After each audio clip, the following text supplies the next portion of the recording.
Direktur Gakumela, dari Direktur di Kementerian Kehutanan dan serta dari Otorita IKN hadir Pak Hukum dan dari Direktur LH yang sempat hadir pada konferensi pers di Surabaya pada siang hari ini. Assalamualaikum warahmatullahi wabarakatuh. Rekan-rekan wartawan yang kami hormati, hari ini hadir cukup banyak ini. Atensi dari publik cukup bagus, Pak Brigjen, bahwa ini adalah salah satu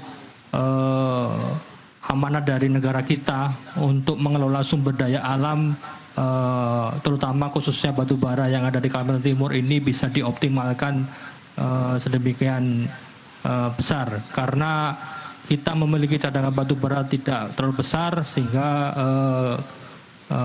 sesuai dengan kebijakan pemerintah kita harus melakukan pengelolaan dengan baik dengan menegakkan aturan yang ada di regulasi kita Undang-Undang 3 2020. Bapak Ibu sekalian, rekan-rekan wartawan, kerjasama kita dengan Barreskrim Polri sudah cukup lama, dan ini salah satu yang akan menjadi awal kita untuk melakukan perbaikan atas penegakan hukum kita, khususnya terkait dengan pertambangan ilegal yang selama ini menjadi concern dari Bapak Presiden juga, untuk bisa dilakukan penertiban untuk bisa meningkatkan penerimaan negara kita atas pengelolaan sumber daya alam, khususnya juga untuk masyarakat di Kalimantan Timur yang selama ini memiliki sumber daya batubara yang cukup besar. Kami sampaikan juga bahwa di Undang-Undang 3 2020 kita sudah memiliki regulasi terkait dengan penegakan hukum yang lengkap terkait dengan barang siapa tidak melakukan tidak memiliki izin tapi melakukan penambangan, kemudian menerima barang tambang dari izin yang tidak memiliki izin, sudah sangat keras, dan memang di Undang-Undang 3 itu ada pasal pidana dan pasal kerugian atau pengembalian atas kerugian. Saya mengharapkan kerjasama ini menjadi awal kita untuk penertiban tambang-tambang ilegal, tidak hanya batu bara, nanti akan ada komoditi-komoditi yang lain, terutama di luar Pulau Kalimantan, ada emas, ada bauxit dan lain-lain, supaya kita bisa mengoptimalkan cita dari Bapak Presiden untuk bisa meningkatkan pendapatan penerimaan negara kita dan memakmurkan masyarakat Indonesia dari sumber daya alam pertambangan. Demikian dapat kami sampaikan. Terima kasih teman-teman wartawan yang telah hadir pada hari ini. Assalamualaikum warahmatullahi wabarakatuh. Waalaikumsalam. Kami berikan juga kesempatan kepada perwakilan dari Kementerian Lingkungan Hidup. Bila ada yang ingin disampaikan, kami persilakan. Terima kasih pimpinan. Assalamualaikum warahmatullahi wabarakatuh.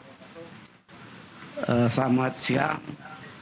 Yang Direktur Tindak Peter Barreskrim Polri, Bapak Brigjen Pol Nunun Saifuddin,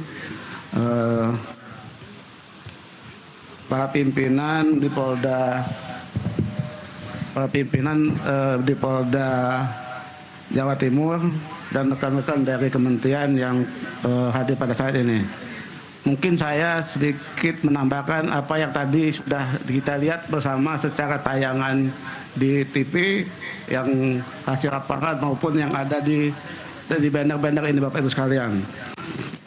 Jadi kalau kita yang lihat yang di sebelah kiri ini ada banner, jadi hasil pengamatan citra satelit kita ya, 2019 sampai 2024. Nah, 2019 itu yang di atas itu yang poligon hijau itu luas arealnya ada 84,49, itu tahun 2019.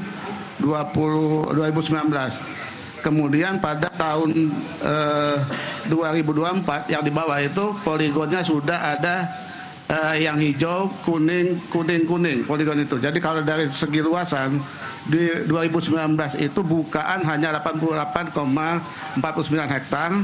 Kemudian selanjutnya di 2024 itu menjadi 186 hektar. Jadi kalau dilihat dari pertambahan bukaan selama 5 tahun itu ada pertambahan 81,94 hektar, teman-teman semua. Jadi kalau dilihat dari angka itu per tahun bisa mencapai antara kurang lebih 20 hektar pertambahan luas bukaan di tambang ilegal yang ada di sana. Dan tentunya kalau pola pikir kita kembangkan lagi bahwa bukaan ini tentunya akan lebih cepat kalau permintaan batubara maupun harga batubara akan meningkat. Nah, itu salah satu dampak mungkin dari kegiatan ini. Kemudian tadi juga disampaikan bahwa tambang ini tambang ilegal, dan artian kalau mungkin pertambangan yang memang mendapat izin dari pemerintah dan ini dari Kementerian SDM, tentu ada perencanaan kerja yang jelas Bapak Ibu sekalian ya.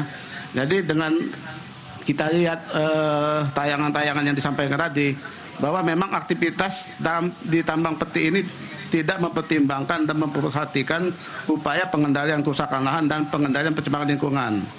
Dalam kaitan ini mungkin kalau kita ngomong untuk upaya pengendalian kerusakan lingkungan, bagaimana kondisi lapangan ini tidak ada, tadi ada tayangannya bahwa kegiatan yang dilakukan di lokasi dia tidak mengindahkan kaedah-kaedah bagaimana melakukan kegiatan pertambangan yang baik dan benar, yang ujung-ujungnya nanti berdampak pada kerusakan lingkungan dan pencemaran lingkungan. Nah, kita bisa rinci di sini misalnya pengupasan dan penguatan tanah pucuk yang nantinya akan disebar untuk kegiatan reklamasi, itu tidak dilakukan oleh tambang peti ini. Kemudian pengelolaan batuan potensi air asam tambang, karena memang salah satu isu yang sangat strategis dari kegiatan pertambangan ada isu terbentuknya air asam tambang. Jadi bagaimana dampak negatif air asam tambang itu. Kemudian yang berikutnya tidak mengindahkan pembentukan lereng yang pada intinya nanti kita lihat di kondisi di lapangan potensi longsornya sangat besar. Kemudian tidak ada upaya pengendalian erosi. Kemudian yang terakhir mungkin lahan banyak ditinggalkan tanpa ada upaya reklamasi dan revegetasi. Ini kita lihat kondisinya di lapangan. Ini pun memang kegiatan salah satu karakteristik kegiatan peti ini, dia memang coba-coba ya. Dia coba-coba melakukan penggalian di bahan galian, mencari bahan galian. Kalau sudah tidak ketemu langsung pindah. Jadi secara sporadis, dia tidak seperti kalau penambangan yang di perusahaan yang memang mempunyai perencanaan yang jelas. Nah, itu kan ada di mana dia akan melakukan penambangan karena di situ ada bahan galiannya. Tapi kalau peti ini tidak seperti itu. Kita lihat kondisinya di lapangan. Dia korek-korek lahan tidak ketemu, pindah lagi. Nah, itu sehingga bukaannya jadinya bukaannya sangat masif dan sangat tersebar di area yang luas. Kemudian untuk upaya pengendalian pencemaran lingkungannya juga, jadi tidak ada upaya pengendalian air limpasan dari kegiatan area pertambangan. Itu kita lihat nanti kalau di gambar tersebut sudah dilihat dari bahwa air limpasan dari kegiatan-kegiatan penambangan itu langsung terbuang ke lingkungan, ke badan air tanpa ada pengolahan. Itu kemudian terbentuk air asam tambang yang tidak ada pengolahan secara khusus. Itu. Kemudian dampak negatif dan kerugian yang ditimbulkan dari aktivitas seperti ini berupa tadi yang sudah disebutkan oleh Bapak Pimpinan, ada aspek ekonomi, baik itu dari batubara maupun royalti pemerintah, aspek sosial maupun aspek lingkungan. Untuk aspek lingkungan itu ada hilang kawasan serapan karbon, hilangnya fungsi hidrologi, kemudian hilangnya keanekaragaman hayati, apalagi ini dilakukan di Tahura ya. Tahura ini dalam status kehutanan itu paling tinggi statusnya, jadi di atas kawasan lindung, hutan lindung. Kemudian hilangnya sumber daya alam pertambangan bahan galian. Nah, kalau perhitungan tadi sudah disampaikan juga Bapak Pimpinan, hitungan kerugian meliputi perhitungan dampak negatif yang ditimbulkan tadi. Dampak negatif terhadap perhitungan kehilangan potensi ekonomi, pendapatan negara baik royalti, pajak, dan TPP bidang lingkungan dan kehutanan itu menjadi salah satu perhitungan kehilangan perhitungan kerugian untuk nilai ekonomi. Kemudian perhitungan kerugian dampak sosial masyarakat yang tadi juga disebutkan belum kita lakukan detail perhitungan karena memang dibutuhkan data-data yang cukup detail juga. Kemudian perhitungan terhadap kerugian lingkungan.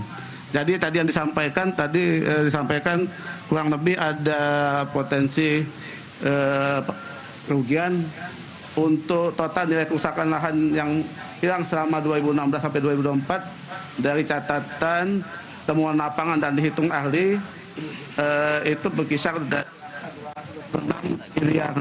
Namun lagi catatan bahwa ini belum termasuk biaya untuk perbaikan fungsi lingkungan. Karena tadi disebut, dan biaya untuk pengendalian pencemaran air limbah dan bagaimana pemulihan badan air yang disebut. Itu.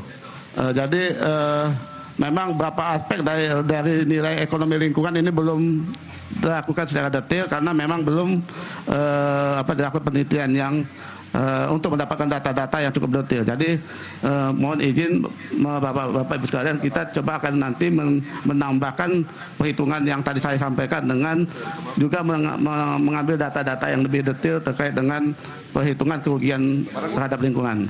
Mungkin itu dari saya. Terima kasih. Wassalamualaikum warahmatullahi wabarakatuh. Waalaikumsalam. Terima kasih Bapak. Untuk kesempatan selanjutnya, saya berikan kesempatan pada perwakilan dari Kementerian Kehutanan. Kalau ada yang ingin disampaikan, mohon maaf, kami persilahkan. Untuk waktu barangkali maksimal 5 menit Bapak. Kami persilahkan Pak. Terima kasih Pak Moderator. Terima kasih Pak Pimpinan, Pak Brigjen Nunung, dan rekan-rekan wartawan sekalian. Kami hanya menambahkan yang pertama, asal dari batu bara yang seperti disebutkan Pak Nunung ini adalah tahura yang berada di hulu atau bagian dari IKN. Jadi ini adalah bagian yang penting untuk dilindungi dan dijaga karena kita punya program nasional di situ. Yang kedua, kami juga Kementerian Kehutanan telah berkali-kali melakukan operasi di tahura ini. Udah hampir 9 kali. Tapi saya kira ada yang baru dalam operasi Pak Nunung ini. Ini adalah operasi dari yang hulu sampai ke hilir. Ini yang pertama kali, operasi hulu sampai ke hilir, sampai ke Surabaya ini. Makanya kami sangat apresiasi dan terima kasih dengan jajaran Mabes Polri, karena ini baru pertama kali menangkap batu bara sampai kepada penerima manfaatnya. Dan saya kira harapkan ini akan memberikan efek yang sangat jerah, bukan hanya kepada pelaku penambangan di tahuranya, tapi kepada benar ownership-nya yang ada di Surabaya ini juga. Siapa sih yang mendalangi penambang-penambang ini? Tentunya bukan petani miskin, tapi tentunya pemodal-pemodal yang menerima manfaat.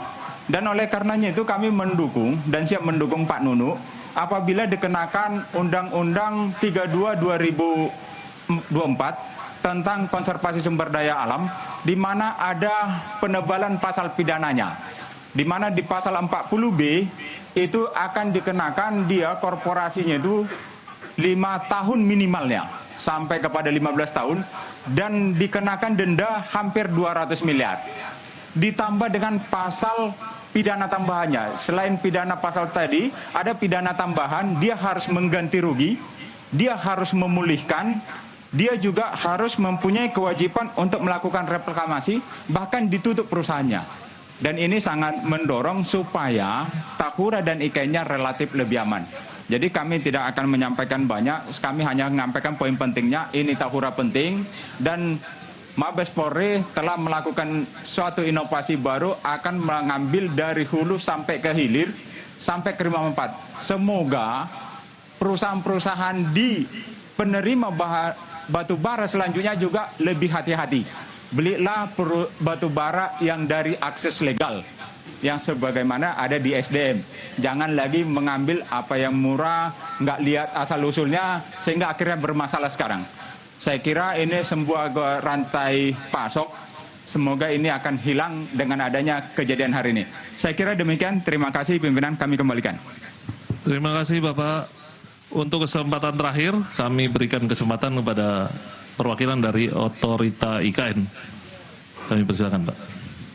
Baik, terima kasih Pak Moderator yang kami hormati, Bapak Direktur Tipiter Barreskrim Polri. Kami akan menggunakan kesempatan ini yang utama dan pertama menyampaikan apresiasi dari Bapak Basuki Hadi Mulyono selaku Kepala Otorita IKN atas dukungan dan kerjasama dari Kepolisian RI, dari Pusat Polisi Militer Tentara Nasional Indonesia, rekan-rekan dari Kementerian Lembaga, SDM, Kehutanan, Lingkungan Hidup, dan juga rekan-rekan dari pemerintah provinsi Kaltim, pemerintah kabupaten PPU dan Kukar atas dukungan dan kerjasama selama ini terutama dalam penanganan aktivitas ilegal. Yang perlu kami sampaikan juga bahwa pembangunan di IKN tidak hanya pembangunan fisik, tapi kami juga melaksanakan pembangunan lingkungan karena dari 252.000 hektar lebih wilayah delineasi IKN itu 75% adalah wilayah hijau. dengan kondisi real di lapangan yang mungkin juga teman-teman sudah ketahui masih ada beberapa yang sudah mengalami kerusakan, terutama oleh aktivitas pertambangan ilegal. Kerja dari rekan-rekan pimpinan Polri dan juga ESDM ini merupakan bukti sinergi yang dilakukan oleh otoritas IKN untuk kemudian bisa membangun bersama. Karena bagaimanapun juga, seperti disampaikan oleh Pak Pimpinan, IKN ini adalah wajah dan marwah negara kita, sehingga kemudian harus kita jaga bersama. Yang terakhir, yang perlu kami sampaikan juga pada kesempatan yang baik hari ini, kami dan kementerian lembaga negara terkait, ya termasuk juga dengan Polri dan TNI sudah membentuk satuan tugas penanganan aktivitas ilegal di IKN. Jadi nanti tidak hanya tambang, semua aktivitas ilegal, terutama yang merusak lingkungan, akan kita tangani bersama sehingga harapan bahwa IKN menjadi kota dunia yang berkelanjutan dengan 75% wilayahnya adalah wilayah hijau bisa kita wujudkan secara bersama. Sekali lagi Pak Pimpinan, terima kasih atas dukungannya. Bapak-bapak juga dari Kementerian, terima kasih atas dukungannya.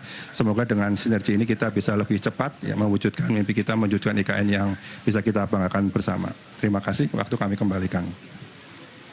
Lanjut.